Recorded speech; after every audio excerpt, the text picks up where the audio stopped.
Hello aspirants, welcome to अड्डा 24/7 CLAT channel और मैं हूं नमन त्रिपाठी, आपका लॉ मेंटर। आज की वीडियो में बात करेंगे एक बहुत इंपॉर्टेंट टॉपिक पे कि आपको कैसे बनाना है एक बेहतर टाइम टेबल जिससे कि आप अपनी प्रिपरेशन को बहुत ज़्यादा इफेक्टिव बना सकते हैं। तो ये वीडियो काफ़ी इन्फॉर्मेटिव होने वाली है, तो एंड तक देखिए और स्किप मत कीजिएगा। चलिए तो शुरुआत करते हैं फटाफट।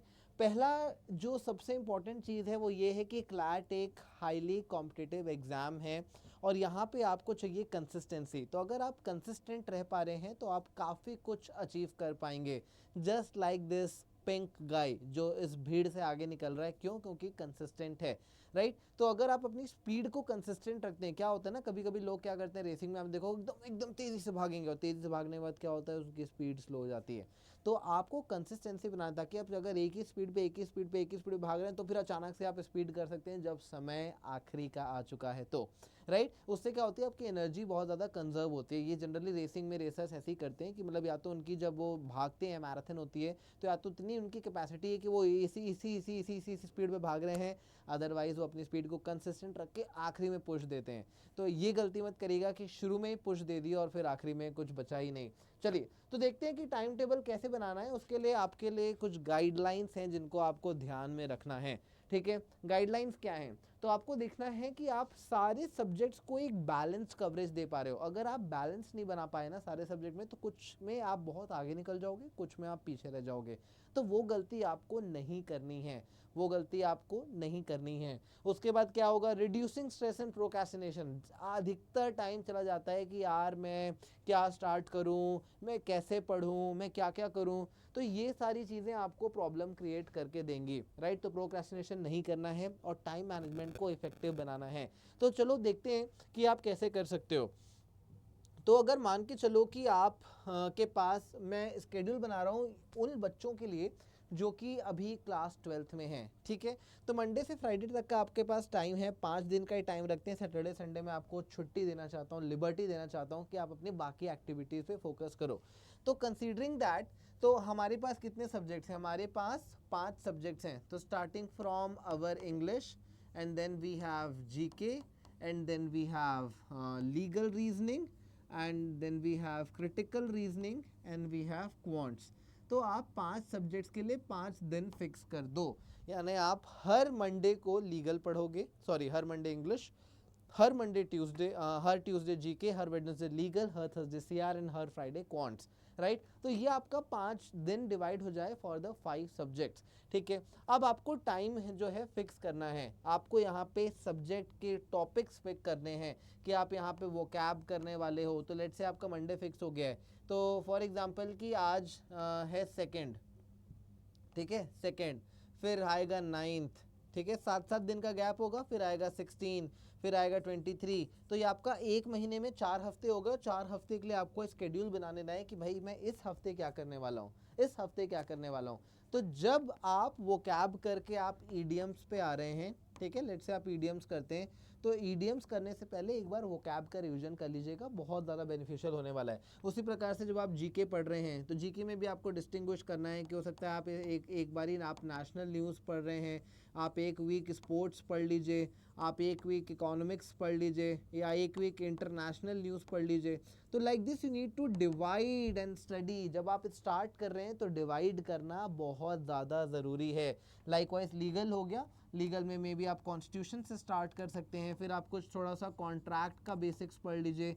लाइकवाइज आपको सारे सब्जेक्ट्स के लिए एक टाइम टेबल बनाना है, और मैं आपको पूरा टाइम टेबल बना के नहीं दे सकता क्योंकि आपके खुद के एनालिसिस से बनाना होगा कि आपका सब्जेक्ट इंटरेस्ट क्या है, आप क्या जल्दी कैच कर पाते हैं, क्या पढ़ना बेटर करना शुरू करेंगे, राइट। तो क्या आपके लिए बेहतर होगा। तो ये सारी चीज़ें आप डिसाइड करिए, आप यहाँ पे टॉपिक्स आइडेंटिफाई करिए, लिखिए और अपने स्केड्यूल पे काम करना शुरू कर दीजिए। So this is something very very important, ठीक है। अब देखो 5 चीज़ आपको ध्यान देनी है। 5 चीज़ आपको क्या ध्यान देनी है? Subject allocation. सब्जेक्ट एलोकेशन मैंने बताया कि अभी अभी मैंने बताया था कि आपको सब्जेक्ट को एलोकेट करना है। उसके बाद स्टडी आवर्स, वो भी मैंने बताया, वहाँ पे आप स्टडी आवर भी फिक्स कर सकते हैं। यहाँ पे आप चाहें तो यहाँ पे आप टाइम भी फिक्स कर दीजिए कि अगर आप इस समय पर पढ़ रहे हैं तो कितना पढ़ेंगे। लेट्स से आप 1 आवर ईच देना चाहते हैं, जो मैं मानता हूं कि सफिशिएंट टाइम है आपको प्रिपरेशन स्टार्ट करने के लिए। तो 1 आवर ईच आप टाइम दीजिए सारे सब्जेक्ट्स के लिए, ताकि आपको एक बेहतर आउटपुट देखने को मिले। और क्यों 1 आवर बोल रहा हूँ, क्योंकि कंसिस्टेंसी। तो 1 आवर को 45 डेज के लिए स्ट्रेच कीजिए, और रिजल्ट आप मेरे को खुद कमेंट करके बताइएगा कि कितना ज़्यादा फायदा हुआ है।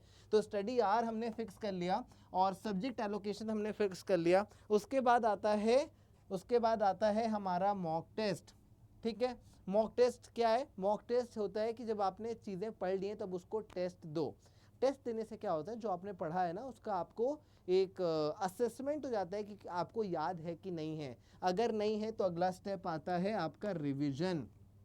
तो आप टेस्ट दो, टेस्ट करने के बाद आप चीज़ों को और रिवाइज करो, नहीं हो रहा है तो और रिवाइज करो, और उसके बाद आप फिर से टेस्ट दो। तो ये जो है टू एंड फ्रो चलेगा, रिवीजन करो, टेस्ट दो, रिवीजन करो, तो ये टू एंड फ्रो चलेगा। उसके बाद आता है इंपॉर्टेंट है ब्रेक। आपको अपने आप को ब्रेक देना है, इसलिए मैंने क्या बोला था, मैं आपको सिर्फ 5 डेज का शेड्यूल बता रहा हूँ।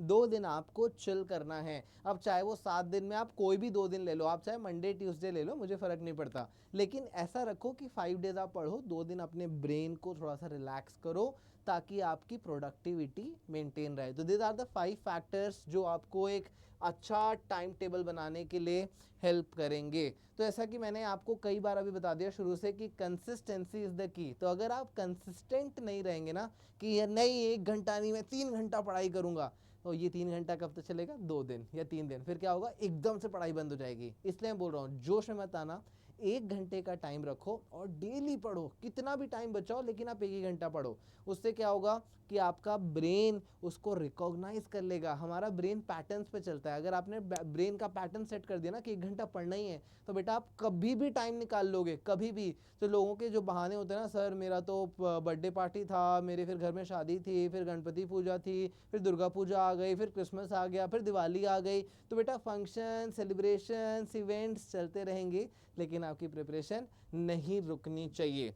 ठीक है, तो आपको क्या करना है कंसिस्टेंसी के लिए, जहां जहां भी आपको लगता है आप बेटर कर सकते हो, सोशल मीडिया डिस्ट्रैक्शन अवॉइड कर दो, बंद कर दो, इंस्टाग्राम, फेसबुक, स्नैपचैट, टिकटॉक, क्योंकि देखो ये आपका टाइम वेस्ट करते हैं, कुछ प्रोडक्टिव नहीं होता है। तो दिस इज अ फैक्ट। उसके बाद आपको क्या करना है, आपको एक रियलिस्टिक गोल सेट करना है। मैंने क्यों बताया कि 4 घंटे का गोल मत सेट करना, क्योंकि रियलिस्टिक नहीं है। डेडलाइंस रियलिस्टिक बनानी है। मैं 2 महीने में अपना कोर्स कवर करूंगा, रियलिस्टिक है, वेरी रियलिस्टिक है। ठीक है, तो ऐसे ही आपको डेडलाइंस और वो बनानी है। उसके बाद आपको क्या करना है, फ्लेक्सिबल रहना है, फ्लेक्सिबल रहना है। अब आपने डिसाइड किया कि मैं सुबह 6 से 7 पढ़ूंगा, ओहो कल तो नहीं हो पा रहा है, तो ऐसा नहीं आज तो मैं पढ़ूंगा ही नहीं, अब आप शाम को पढ़ लो 1 घंटा। आप फ्लेक्सिबल रहो, आपके लिए इंपॉर्टेंट है 1 आवर। अगर आप अपने टाइम पे स्टिक कर जाते हो, वेल एंड गुड, नहीं हो पाता है, कंसिस्टेंट रहो। फिर क्या है, आपको रिवॉर्ड करना है अपने आप को रिवॉर्ड करना है। कैसे रिवॉर्ड करोगे, तो आप टारगेट बनाओ कि यार अगले 15 दिन में 1 घंटे 100% पढ़ूंगा। अगर आपने 15 घंटे पढ़ लिए तो जाओ छोटी सी ट्रीट दो अपने आप को। या आप ऐसे गोल सेट कर सकते हो कि अगर आपको अमेजोन से कुछ ऑर्डर करना है, आप तभी ऑर्डर करोगे जब आप अपने 15 दिन के टारगेट को पूरा कर लेते हो। मैं बता रहा हूँ इतनी अच्छी फीलिंग आएगी ना, क्योंकि आप कुछ अचीव किए हो और तब आपने ऑर्डर किया है, राइट। तो ये करो और अपने प्रोग्रेस को डेली ट्रैक करो। This is something really important, क्योंकि अगर आप अपने प्रोग्रेस को ट्रैक नहीं कर रहे हो, देन आपको पता ही नहीं चलेगा कि आप कैसे ग्रो कर रहे हो और अभी आपको और कितना ग्रो करना है। तो tracking is very very important. ठीक है, तो with this we come to an end. और अगर आपको कोई भी डाउट है तो this is my mail ID. अगर आपको और हेल्प चाहिए, डिटेल में आप जानना चाहते हैं, 1-to-1 आपको मेंटरशिप लेनी है, तो mail me on this email ID, मैं आपको पूरी तरीके से हेल्प करूंगा। तो I hope you found this video useful, so please share with your friends and families, and do not forget to subscribe to our channel and hit the bell icon. Thank you.